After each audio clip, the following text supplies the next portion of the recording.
On passe maintenant rapidement aux résultats des différents examens complémentaires qu'on a demandé.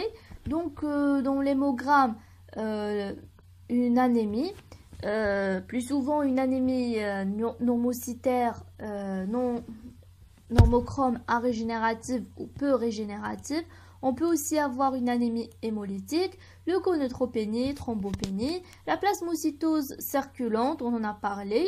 Les globules rouges en rouleau, on va voir des globules rouges agencés en rouleau parce que les immunoglobulines vont faire en sorte pour que cet agencement des globules rouges se produise.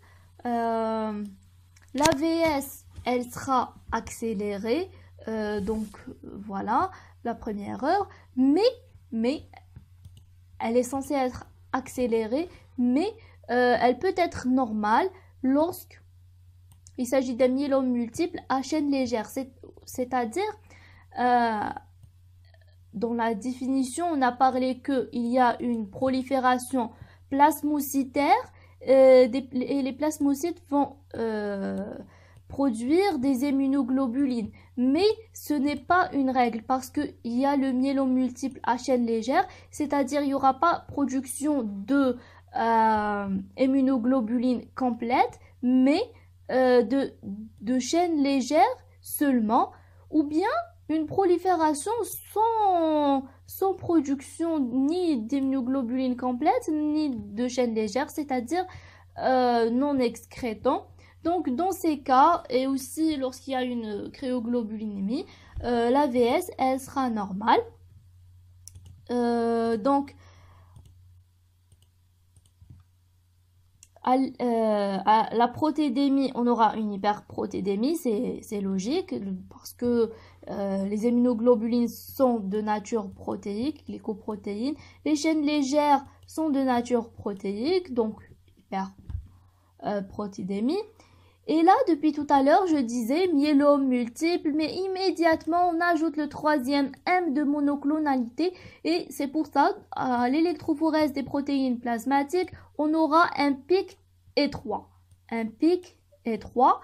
La globuline concernée, c'est plus souvent IgG ou IgA, ou bien une chaîne légère. On revient à ce point. Donc, quand il s'agit de chaîne légère, l'AVS, elle sera normale. Et aussi, on n'aura pas ce pic. Absence de pic monoclonal, parce que le pic monoclonal est dû aux immunoglobulines monoclonales. Pas d'immunoglobulines monoclonales, pas de pic. Le pic est 3. Diminution des gamma-globulines plutôt. Et là, on ne peut pas les détecter, mais les chaînes légères peuvent passer à travers les reins et donner une protéinurie de Bence-Jones. Et la protéinurie de Bence-Jones, tout simplement, c'est la présence de chaînes légères qui sont des protéines dans les urines. Par la suite, il faudra caractériser ces immunoglobulines. Donc, on a vu le reflet dans l'hyperprotédémie, on a vu le reflet de monoclonalité dans l'électrophorèse des protéines plasmatiques. Il va falloir les étiqueter. Il s'agit de quelle chaîne légère, de quelle chaîne lourde, et voir le reflet donc par l'immunofixation et le dosage pondéral qui va révéler une augmentation de ces immunoglobulines pathologiques, alors que les autres immunoglobulines qui sont censées faire part de l'immunité vont diminuer. Et ceci, donc les autres immunoglobulines ABC et la leuconeutropénie, donc on aura une susceptibilité aux infections. Le calcium, on aura une hypercalcémie.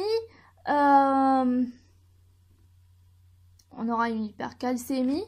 Une hypercalciurie, insuffisance rénale, il n'y aura pas de réabsorption de calcium. Le bilan rénal pour voir le retentissement, on peut avoir une insuffisance rénale. Et puis, on passe aux choses sérieuses.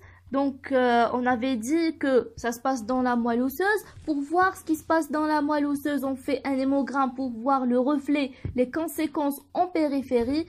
Et on fait un myélogramme au niveau sternal ou iliaque. Et pour dire, on cherche une plasmocytose maligne au myélogramme. Pour dire qu'on a une plasmocytose maligne, il nous faut le 30%, donc plasmocyte supérieur à 30%, ou bien plasmocyte supérieur à 10% plus une anomalie. Donc, petite récapitulation. Myélome multiple, myélome, ça se passe dans la moelle osseuse. On voit les résultats, les conséquences de ce qui se passe dans la moelle en périphérie par un hémogramme. Et puis, on jette un coup d'œil sur la moelle osseuse elle-même par un myélogramme. Quand on fait un myélogramme, on cherche, est-ce qu'il y a une plasmocytose maligne? Quand est-ce qu'on peut dire qu'il y a une plasmocytose maligne? C'est soit on a plus de 30% de plasmocytes ou bien plus de 10% avec une anomalie. On va citer les anomalies par la suite, immédiatement, avec un petit schéma, un petit beau schéma pour utiliser un peu notre mémoire visuelle et mémoriser cette liste d'une manière meilleure. Donc voilà, on nous dit, ces anomalies sont atypie cétonucléaire, accumulation, donc atypie cétonucléaire, là, c'est de manière schématique. Voilà, on est dans l'os, le canal médulaire et le plasmocyte tumoral. Atypie cétonucléaire, ces petites croix, atypie dans le cytoplasme, dans le noyau, atypie cétonucléaire. Donc, l'accumulation des plasmocytes en périartériel et endostéal. Donc, le canal médulaire, il est bordé par l'endostéome. Et ce plasmocyte, il est là, en périartériel et péri-endostéal. Donc, l'augmentation de remodelage, représentée là par l'activité ostéoclastique et ostéoblastique, et la fibrose, là, représente donc la fibrose devant le nodule, représentée par ce trait vert. Donc, c'est une manière plus simple pour mémoriser cette petite liste à 4 composantes. Donc, myélogramme, pour dire qu'il y a une plasmocytose maligne, il nous faut 30%, plus de 30% de plasmocytes, ou bien plus de 10% avec une anomalie. Les anomalies atypie cétonucléaire, périartérielle péri-endostéale, augmentation du remodelage, et la fibrose dans les environs du nodule. Si doute diagnostic, comme on l'avait dit tout à l'heure, on fait une biopsie ostéomédulaire. Voilà, on passe maintenant à l'imagerie qui est intéressante. Donc, la radiographie standard, l'os, pour explorer l'os, c'est logique de commencer par une radiographie standard.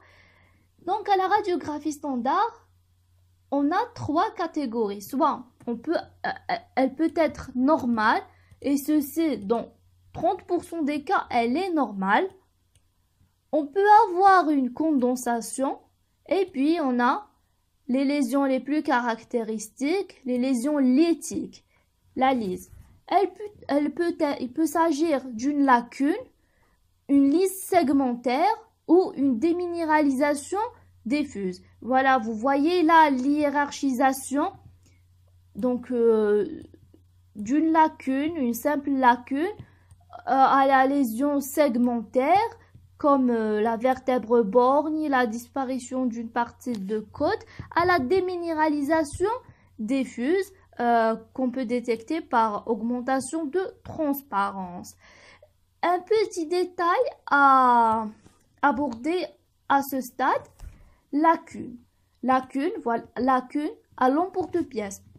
C'est pour ça on dit un myélome multiple à l'emporte-pièce, donc comme si un peu partout, voilà. Lacune. Lésion ostéolytique, géodique, bien limitée, sans liseré d'ostéocondensation périphérique. Là, les deux termes en matière de description radiographique, lacune et géode. Donc, lacune et géode, il y a une petite nuance entre les deux. Les lacunes n'ont pas de liseré périphérique et les géodes ont un liseré de condensation périphérique. Comment faire la part des choses et ne pas oublier? Donc, lacune, it lacks le liseré périphérique, donc it lacks, c'est-à-dire elle n'a pas. Et les géodes, ce D est censé nous rappeler de la condensation. Densation, c'est dense. Voilà. Géode de densation, lacune, it lacks. Voilà une petite parenthèse pour être plus précis dans nos termes. Les radiographies standards qu'on va demander, c'est crâne, rachis, grille costale, bassin, humérus et fémur. Donc, on suit un peu là où il y a de la moelle osseuse. La TDM pour l'os cortical, une détection précoce d'ostéolyse, évaluer le risque fracturaire. L'IRM, comme on l'a précisé, c'est pour les structures nerveuses et les tissus mous périrachidiens. Voilà, on a fait le tour des résultats des différents examens complémentaires.